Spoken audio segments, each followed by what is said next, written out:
நாளைக்கு தானடா எலெக்ஷன், இன்னைக்கு ஜிம்முக்கு லீவ் விடுறீங்க, அதுக்கும் ஜிம்முக்கு என்னடா சம்பந்தம்? வாழணும்னு ஆசையோட வந்தோட வாசல்லே நிப்பாட்டி அமிச்சிட்டீங்களாடா பாவிகளா. ஏப்ரல் 22 நானும் வைப்ரேட்டத்துல போறன்றதுல எபிசோடு 3.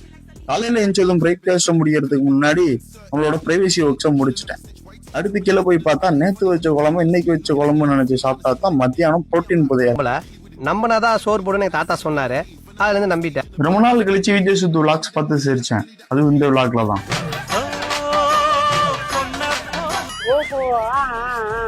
வெயில்ல வெளில போய் ஒரு காஃபியை போட்டுட்டு நம்மளுக்கு தேவையான புரோட்டீன் புதையலையும் வீட்டுக்கு தேவையானதையும் வாங்கிட்டு வீட்டுக்கு போயிட்டேன். சன்னில இருந்து தப்பிச்சு ஓடி புரோட்டீன் புதையலை வச்சு மத்தியான சாப்பாட்டை முடிச்சுட்டு அடுத்து கொஞ்சம் நேரம் மோட்டிவேஷன் தெரிஞ்சு பார்த்தேன்.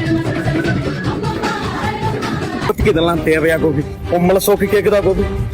பொம்பளை சோக்கு எப்படி தூங்கினே தெரியல. 2 மணி நேரம் ஒரு நல்ல வரக்கம். எழுந்திரிச்சதும் நல்ல ஒரு முறுக்கு போட்டு காஃபி குடிச்சிட்டு, எனக்கு பிடிக்கும் அந்த காஃபி, உங்களுக்கு பிடிக்குமா? அதுக்கப்புறம் வீட்டுல இருந்து ஒரு கால், இல்லடை சாப்பாடு இல்லடை சாப்பாடு வாங்கிட்டு வாங்க. நானும் வெளில போய் சாப்பாடு வாங்கிட்டு ஒரு காஃபி அங்கே போட்டேன். காஃபியை போட்டுக்கிறதுக்குள்ள ஒருத்தர் வந்து விடுவோமா நம்மளுக்கு பிடிச்ச வண்டியில பார்த்துட்டே இருந்தேன். அதுக்கப்புறம் வீட்டுல இருந்து போன் வந்துருச்சு. வீட்டுக்கு வந்துட்டேன்.